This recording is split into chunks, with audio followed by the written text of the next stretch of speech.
My parents treated me like a miracle, while erasing my sister from existence, then ignored her passing. To celebrate my birthday, so I used her diary to reveal their abuse, and destroyed their lives with one perfectly timed moment of revenge. Growing up, my parents coddled me like I was some kind of miracle boy. Every little thing I did was celebrated, and everything I wanted was handed to me. Mediocre grades meant getting taken out to my favorite restaurants, and I had a weekly allowance of $35 at 6 years old. They posted every detail about my life on Facebook, bragging about me like I was their prized possession. But the problem was, I wasn't their only kid. My sister Ava was 3 years younger than me, and she was the total opposite in their eyes. A failure, a screw-up deserving of nothing. Some of their friends didn't even know Ava existed. That's how little they talked about her. But the thing was, Ava was amazing. She was better than me at school, sports, making friends, but my parents didn't care. They didn't just not care either. They'd force her to lose her friends or drop her grades, so I don't feel ashamed. It hurt her a lot. Every time I looked in her eyes, she was on the verge of crying. So when I was 8, I sat her down, and Pinky promised her that from today, I'd be the best big brother ever. And so from that day on, every time she brought home a good grade, I'd hype her up and use my allowance to buy her ice cream. I'd persuade our parents into going to her games by saying that I wanted to go. Every time our parents dismissed her achievements, I'd be the first one there, clapping for her and making her feel like every child should feel, loved, heard, and seen. Our bond grew extremely strong over the years, but then, tragedy struck. I was coming home from my first year of college, and my parents had planned a huge celebration for my 19th birthday. I told them I didn't want all that, but they never listened, just kept planning everything for me. I told them again, I didn't care about that. The thing I wanted most was to spend time with Ava again. She was 16 now, bright and full of life despite everything she went through. They just chuckled at me, saying why would I want to spend time with their reject little sister? I ignored them. A few days before my birthday, Ava came bouncing into my room, holding this scrapbook she'd been making for months. She showed me pages filled with pictures and memories from our childhood. It's not finished yet, she said, smiling proudly. I still need a few more things to make it perfect. I hugged her tight. And then, just 3 days before the party, it happened. Ava was in a horrible car accident on her way to get art supplies for the scrapbook. She didn't make it. I collapsed to the floor when I heard, crying so hard it felt like my soul was tearing apart. And all my parents could do was exchange a cold glance. My mother's first words were, "We'll need to adjust the birthday arrangements." The days after felt surreal. My parents mechanically arranged a sparse funeral, barely seeming to register what had happened. Instead, they obsessed over the details of my birthday party. When I begged them to cancel, my mom just said cheerfully, "Life goes on. Ava wouldn't want us to cancel your special day," but all I saw was them spending more time choosing my birthday cake than Ava's coffin. Cleaning out her room was unbearable. I sat in the middle of her floor, surrounded by her clothes and art supplies, tears streaming down my face. That's when I found her diary. Every page broke me a little more, reading about how deeply she felt our parents' rejection, but never blaming me. "Max is the only one who sees me," she wrote. "He makes me feel like I matter." The scrapbook was there too, unfinished. At the funeral, I gave a eulogy that left everyone in tears. Everyone except our parents, who stood there, expressionless. Afterward, Dad pulled me aside, whispering, "Let's put this behind us. We have your birthday dinner reservations at 7. I felt sick to my stomach. On my birthday, the house was decorated lavishly. My parents handed me expensive gifts and revealed a huge cake reading,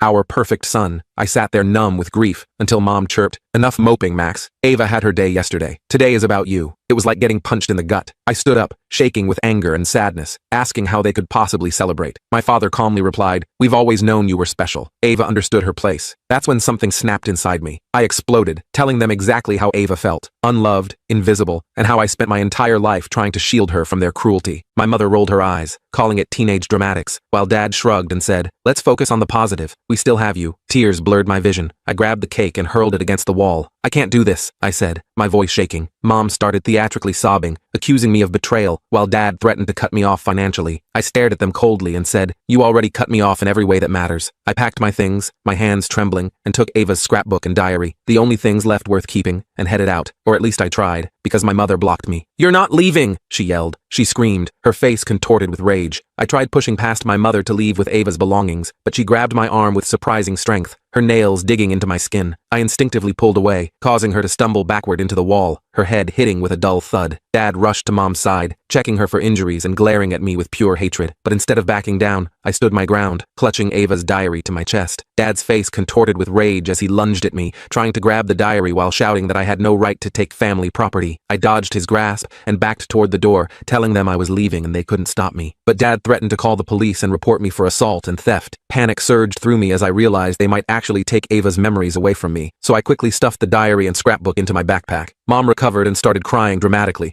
begging me not to leave and saying they'd forgive me if I stayed. But her tears seemed hollow after years of watching her ignore Ava's pain. I told them I needed space and would be staying with my roommate Jake for a few days, hoping this compromise would diffuse the situation. Dad seemed to calm down slightly at my more reasonable tone and reluctantly stepped aside. But as I reached the door, he whispered, "If you leave now, don't expect any more tuition payments." I paused, the reality of potentially losing my education hitting me hard, but remembering Ava gave me strength to walk out anyway, saying, "Some things matter more than money." I crashed at Jake's apartment, emotionally exhausted but relieved to be away from my parents. But after 3 days, my bank account was suddenly emptied, and my credit card declined when I tried to buy groceries. I called the bank in a panic, only to discover my parents had removed me from our joint accounts and canceled the cards they had co-signed. I applied for emergency financial aid at the university and picked up extra shifts at my campus job to stay afloat. But my parents started spreading lies to extended family, claiming I'd had a mental breakdown after Ava's death and become violent. Relatives I'd been close with started sending concerned messages or avoiding me altogether, leaving me feeling increasingly isolated. I decided to read through Ava's diary completely, hoping to find comfort in her words. But what I discovered was far worse than I imagined. Detailed accounts of emotional abuse when I wasn't around, and hints that our parents had deliberately sabotaged a scholarship opportunity that would have been her ticket to freedom. I felt physically sick with guilt for not seeing the full extent of their cruelty, and became determined to clear Ava's name somehow. I reached out to Ava's best friend Emma to share what I'd learned and possibly get more insight. But when we met at a coffee shop, I noticed someone watching us, my father sitting in his car across the street. Emma and I moved our conversation to her apartment, where she revealed Ava had been secretly recording our parents' behavior on her phone for months before the accident. Emma explained that Ava's phone had been returned to our parents after the accident, but she had backed up some of the recordings to a cloud account she shared with Emma for a school project. We spent hours listening to the recordings, hearing my mother tell Ava she was a mistake, and my father threatening to send her to a boarding school if she overshadowed me again, providing concrete evidence of their abuse. Armed with Ava's recordings, I decided to confront my parents one more time, hoping they'd finally acknowledge what they'd done. But when I arrived at the house, I found them hosting a dinner party with family friends, acting like grieving parents. I lost my composure and played one of the recordings loudly from my phone, causing shocked silence to fall over the gathering, as my mother's voice clearly said, "We only wanted one child, Ava. Max was enough." The guests looked horrified, and my parents scrambled to explain it away as Ava manipulating conversations. But my Aunt Susan, who had always been kind to Ava, stood up and asked them point blank if they had always treated Ava differently. The room divided, with some guests awkwardly leaving while others stayed, creating a tense standoff as my parents realized their carefully crafted image was crumbling. Dad pulled me into his study, offering to reinstate my financial support if I stopped this nonsense, and told everyone the recordings were fake. But I refused to betray Ava again, even for financial security. He changed tactics, threatening to sue me for defamation and destroying the family, showing he cared more about appearances than acknowledging the truth. I returned to the living room to find Mom sobbing to the remaining guests about how ungrateful her children were. But Aunt Susan was looking through Ava's scrapbook, which I had brought with me, seeing the stark difference between family photos and the private moments Ava had captured with just me. Susan confronted my parents directly, asking why there were no pictures of them celebrating Ava's achievements, despite evidence of her many awards and accomplishments. The confrontation escalated as my parents tried to physically remove me and the evidence from the house, but Aunt Susan and her husband intervened, standing between us. My father finally snapped, shouting, "Fine, we never wanted her. Are you happy now?" causing even their most loyal friends to stare in disbelief at the admission. In the aftermath of my father's outburst, the remaining guests quickly left, leaving just my parents, Aunt Susan, her husband, and me in stunned silence. But my parents quickly tried to backtrack, claiming they were just upset and didn't mean it. I played more recordings from Ava's collection, methodically exposing years of their emotional abuse until they couldn't deny it anymore. Aunt Susan, visibly shaken, offered me a place to stay and help with college expenses, but my parents threatened to cut her off from the family if she took sides. Susan stood her ground, revealing she'd always suspected something was wrong and regretted not intervening sooner, effectively choosing to support me regardless of their threats. I gathered more of Ava's belongings to take with me to Susan's house, but discovered my parents had already packed up most of her room, with boxes labeled "donation" sitting in the garage. I frantically searched through them, rescuing Ava's art portfolios, awards, and personal items they were trying to erase, feeling like I was saving pieces of her all over again. Over the following weeks, I worked with Susan to create a memorial scholarship in Ava's name at her high school, using her artwork and achievements to tell her story. But my parents hired a lawyer, claiming we were slandering them and demanding we stop using family photos or Ava's artwork without their permission. We reached out to Emma and other friends of Ava's, collecting their photos and memories instead, creating a tribute that celebrated her through the eyes of people who truly valued her. On what would have been Ava's 17th birthday, we held a memorial art show at her school, displaying her work and announcing the scholarship. But I struggled with overwhelming grief and guilt, wondering if I could have done more to protect her. As I stood surrounded by people who had come to celebrate Ava's life and talent, I finally completed her scrapbook, adding the last pages with photos from the memorial, fulfilling my promise to be the best brother I could be, even after she was gone, and ensuring that Ava would always be remembered not as the forgotten child, but as the extraordinary person she truly was. The memorial art show for Ava became a turning point, as several teachers approached me, sharing how they'd noticed the disparity in how my parents treated us, but they admitted they'd never reported it because my parents were respected community members who always had plausible explanations. I realized the full extent of my parents' manipulation. They hadn't just fooled me, but had created an entire facade that kept others from intervening. With Aunt Susan's support, I began therapy to process my grief and guilt over Ava's death. But during a session, I received multiple frantic texts from Emma, saying my parents were at her house demanding she remove Ava's cloud backups. I rushed over to find my parents threatening Emma with legal action for stealing private family recordings, causing her parents to consider giving in to avoid trouble. I showed Emma's parents some of the recordings to explain why preserving them mattered, but my father claimed I was exploiting Ava's death to turn people against them. Emma's dad, a former counselor, recognized the manipulation tactics and firmly asked my parents to leave, telling them any further harassment would result in a restraining order. Word spread through our community about my parents' behavior, causing people to quietly distance themselves. But my parents responded by announcing a large donation to the school in beloved daughter Ava's memory, attempting to rewrite history and reclaim their reputation. I felt physically ill seeing them use Ava as a prop after death when they'd ignored her in life, and decided I needed stronger boundaries to protect my own mental health. I changed my phone number and blocked my parents on social media, focusing instead on my studies and healing. But they somehow obtained my class schedule and ambushed me on campus, causing a scene by loudly proclaiming they just wanted to reconcile with their grieving son. I was forced to walk away while dozens of curious students watched, later learning my parents had told the department secretary they were surprising me with a grief care package to get my schedule. The University Counseling Center helped me file for a no-contact directive after the campus incident, giving me some breathing room. But my parents then approached my roommate Jake, manipulating him with stories about my fragile mental state and how they just wanted to make sure I was safe. Jake, though well-meaning, began monitoring me and reporting back to them, unknowingly becoming their spy. I discovered Jake's betrayal when I saw texts on his phone while borrowing it to call Susan. Rather than confronting him immediately, I decided to use the situation to my advantage. I began feeding Jake carefully crafted misinformation about my plans and feelings, creating a false narrative my parents eagerly consumed. Using this strategy, I let slip to Jake that I was considering writing a detailed account of our family dynamics for a psychology class, but added that I was nervous about including the recordings because I wasn't sure if they were legally obtained. My parents, predictably, sent a cease and desist letter through their lawyer, inadvertently acknowledging the recordings were authentic by trying to suppress them. The lawyer's letter demanded I return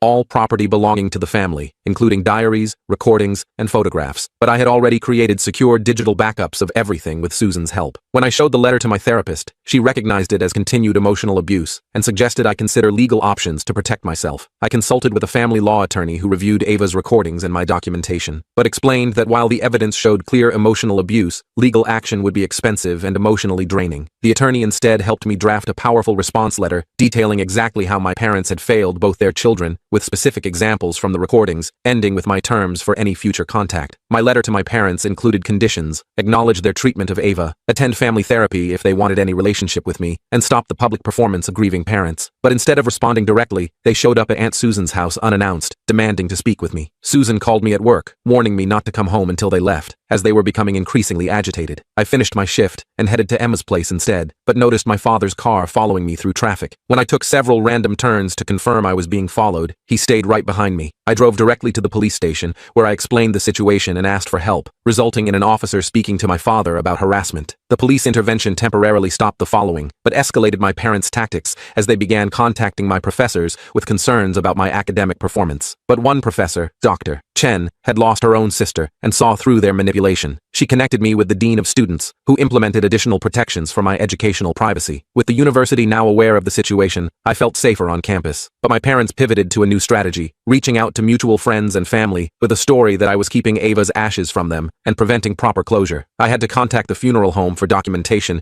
proving my parents had declined receiving her ashes, choosing the cheapest disposal option instead. The funeral home's documentation exposed another lie, causing several family members to finally see the pattern of manipulation. But my parents, cornered by the truth, made one last desperate move, showing up at my workplace claiming a family emergency to get me to come outside. When I refused to leave my shift, they created a scene so disruptive that my manager had to threaten to call security, putting my job at risk. After the workplace incident, I decided I needed to confront my parents once and for all, arranging to meet them in a public park with Susan present as a witness. But when we arrived, I was shocked to see they'd brought several family members and friends, attempting to stage an intervention for my unhealthy obsession with Ava's death. I remained calm and addressed the group directly, asking if they knew why they had really been gathered. I connected my phone to a portable speaker and played a compilation of the most damning recordings of my parents' treatment of Ava. But my father lunged forward, trying to grab my phone and stop the playback. Susan stepped between us, while the assembled friends and family members listened in growing horror to my mother telling Ava she was nothing compared to her brother. As the recordings continued, some family members tried to leave, uncomfortable with what they were hearing. But my parents blocked their path, insisting everything was being taken out of context. My cousin Tyler, who had been close to Ava, stood up and shared his own observations of how they treated her at family gatherings, opening the floodgates for others to speak up. One by one, people shared small moments they'd witnessed: Ava being ignored at Christmas while I received piles of gifts, her achievements being dismissed, the constant comparisons, creating a devastating collective testimony. But my parents became increasingly defensive, eventually shouting that everyone was ganging up on them. My usually quiet grandfather stood up and told them, "I've heard enough," before walking away, followed by almost everyone else. Left with just us and two stubborn family friends, my father finally dropped the facade, coldly stating that they had always known I was the special one, and Ava was just average. But I pulled out the final piece of evidence: Ava's academic records showing she had qualified for advanced placement in multiple subjects, alongside rejection letters with my parents' signatures declining these opportunities. Their last supporters finally saw the truth, leaving my parents truly alone with the consequences of their actions for the first time. In the weeks following the park confrontation, extended family rallied around me, sharing their regrets for not seeing the truth sooner. But I struggled with accepting their support, wondering where they had been when Ava needed them. I started a family discussion group focused on recognizing signs of favoritism and emotional abuse, turning our painful experience